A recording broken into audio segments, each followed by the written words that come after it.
Capitolo 29. Darsi degli obiettivi e rivederli con costanza. Il video è narrato da Luna, la nostra intelligenza artificiale. Parliamo adesso di altri aspetti che sono centrali, altre riflessioni che dobbiamo fare, oltre agli investimenti nei programmi di fidelizzazione, quali devono essere le metriche chiave che dobbiamo andare a misurare, per comprendere l'efficacia o meno delle politiche di fidelizzazione che andiamo a mettere in campo con i nostri clienti. Quindi, altro aspetto fondamentale è capire quali sono gli obiettivi che ci stiamo ponendo quando diamo il via ad un programma di fidelizzazione per i nostri clienti. Quali sono le tempistiche con le quali vogliamo agire con i nostri clienti con le azioni che mettiamo in atto, nonché le tempistiche che abbiamo previsto per l'analisi dei dati. Come o quando porre dei correttivi eventuali alle azioni che abbiamo intrapreso, qualora i monitoraggi non ci rendessero ragione della strategia attuata. Se andiamo a leggere le risposte ottenute dal prezioso lavoro di intervista dell'Università di Parma nel 2019, ci sono dei dati che a nostro giudizio ci faranno rimanere quantomeno perplessi. Ecco il grafico con i dati.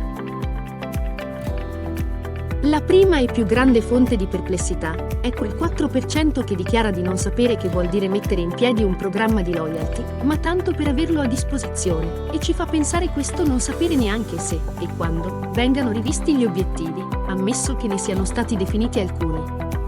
Passiamo poi alla fetta più grande, che è data dal 42,6%, che afferma di misurare l'andamento di questi presunti obiettivi addirittura una sola volta l'anno.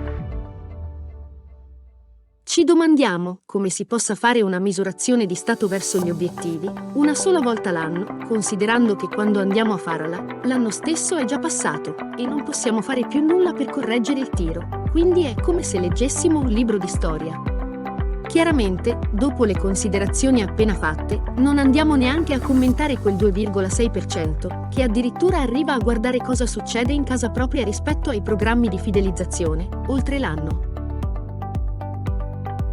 Ecco che ci troviamo di fronte al 50% delle aziende, per la precisione il 49,2%, che hanno un bacino importante di clienti, tale da giustificare l'attivazione di un programma di fidelizzazione, che lo ha attivo e che lo tratta come fosse un plus, lo tiene come fosse un sottofondo musicale a bassissimo volume, e misura i risultati che sono puramente statistici, perché non fa nulla di realmente interattivo con i propri utenti.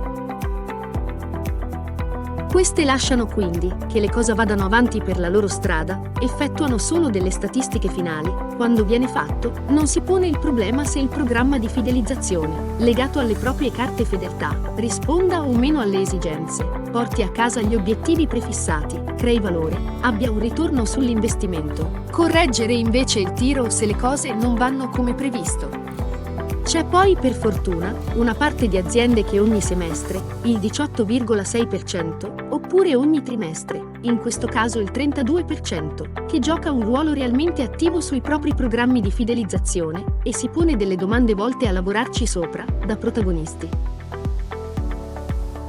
Chiaro che, secondo il nostro modo di vedere le cose, quel 32% che rivede trimestralmente gli andamenti è la situazione di per sé migliore su tutto il panorama analizzato, ma anche qui occorre fare una puntualizzazione.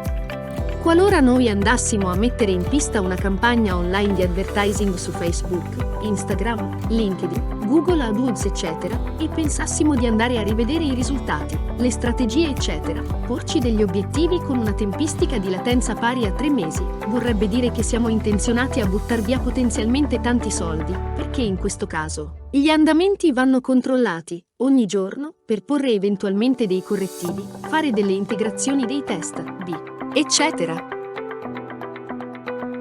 Perché dovrebbe essere differente con le nostre carte fedeltà ed i programmi di fidelizzazione ad esse associati? Forse perché, evidentemente, dei programmi veri e propri non sono, interazioni non ne fanno e dunque va anche bene se ci limitiamo a controllare le statistiche annuali o più. A questo punto diciamo una cosa. Se ci troviamo di fronte a questi dati, vuole veramente dire che in questo capo c'è proprio tutto da costruire. In altre parole, evidentemente, i retailers ritengono fondamentale avere a disposizione una strategia di personalizzazione delle offerte, ma poi non fanno nulla per avvicinarsi ai loro clienti, e questo viene dimostrato dai fatti. Avete per caso mai ricevuto degli sconti personalizzati solo per voi? Solo per te non significa che basta inviare una mail con il semplice "Buongiorno Mario" oppure "Buongiorno Filippo" o "Buongiorno Francesco", dove solo il nome viene cambiato in automatico, ma il contenuto resta sempre lo stesso, ma dove viene effettuato uno sconto esclusivamente solo per te.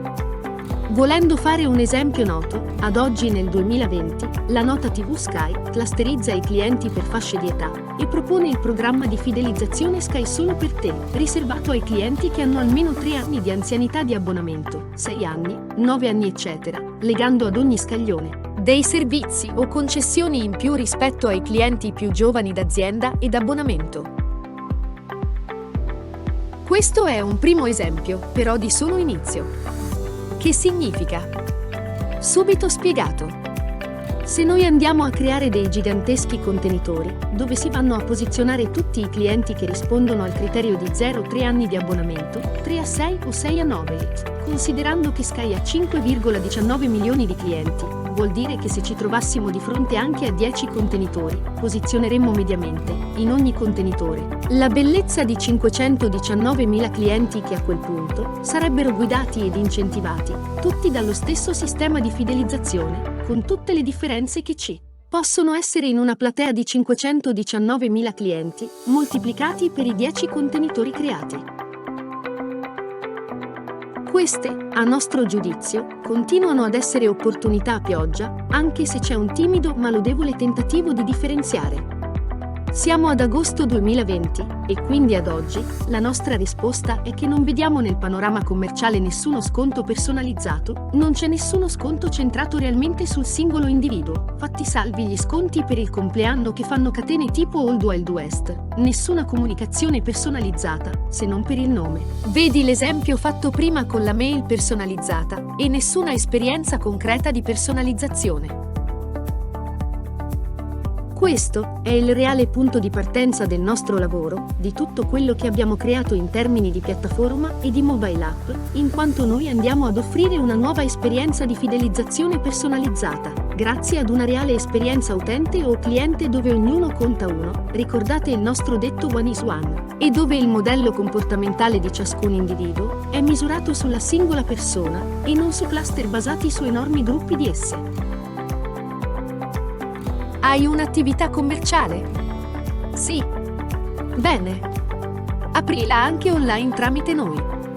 Quindi, alla domanda come creare un e-commerce, le risposte sono: non il classico sito e-commerce aperto a tutti, ma un'app personalizzata per la tua attività, che tu possa far installare ai tuoi clienti.